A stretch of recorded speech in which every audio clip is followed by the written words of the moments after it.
আসসালামু আলাইকুম শিক্ষার্থীরা, দেখো আজকে তোমাদের জন্য আমি দ্বিঘাত সমীকরণের ব্যবহার সম্পর্কিত একটা এক্সাম্পল নিয়ে আলোচনা করব।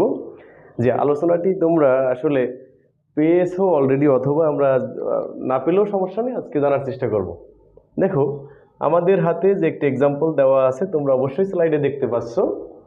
দুটি সংখ্যার বর্গের সমষ্টি দেওয়া আছে, দুটি সংখ্যার বর্গের সমষ্টি দেওয়া আছে, গুণফল দেওয়া আছে। আমাদেরকে বলা হলো সংখ্যাদ্বয়ের বর্গের অন্তর বের করো।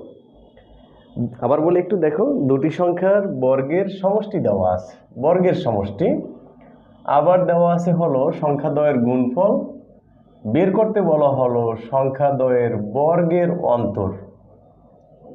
খেয়াল করবা, ম্যাথমেটিক্স সমাধানের ক্ষেত্রে প্রশ্নে কি কি জিনিস দেওয়া আছে সেই জিনিসগুলো আগে আইডেন্টিফাই করতে হবে।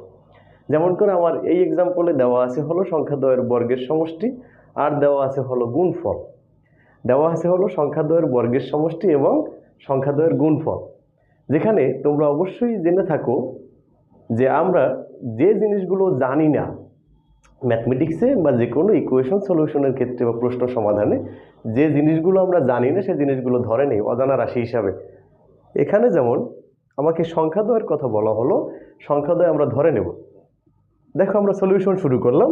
যে আমাদের সলিউশনে আমরা লিখলাম প্রথমেই, ধরি সংখ্যাদ্বয় হলো এক্স ওয়াই। সংখ্যাদ্বয় ধরে নিলাম হলো এক্স ওয়াই। তাহলে প্রশ্নের বর্ণনা অনুসারে দুটি ইকুয়েশন দেওয়া আছে আমাদের জন্য। একটি হলো x square plus y square is equal 34, x square plus y square is equal 34। আরেকটি জিনিস দেওয়া আছে হলো এক্স এবং ওয়াই এর গুণফল, এক্স ওয়াই ইজ ইকুয়াল 15। এই দুটি সমীকরণ আমাদের জন্য দেওয়া আছে। এখন আমরা এই দুটি সমীকরণ সমাধান করব। এই দুটি সমীকরণ সমাধানের জন্য আমরা একটি রেফারেন্স সূত্র নিয়ে আসি, যেটি হলো তোমরা জেনারেল ম্যাথে বা সচরাচর ইউজ করে থাকো 4ab। 4ab সূত্রটা কি আমাদের জন্য? দেখো, আমরা জানি 4ab সূত্রটি হলো a প্লাস বি হলো স্কোয়ার, a প্লাস বি হলো স্কোয়ার মাইনাস এ মাইনাস বি হলো স্কোয়ার। এটি হলো 4ab। 4ab সূত্র দেখো, 4 ইন্টু এ ইন্টু বি, এ প্লাস বি হলো স্কোয়ার মাইনাস এ মাইনাস বি হলো স্কোয়ার। এখন দেখো, এই সূত্রটিকে আমরা কিভাবে ব্যবহার করব।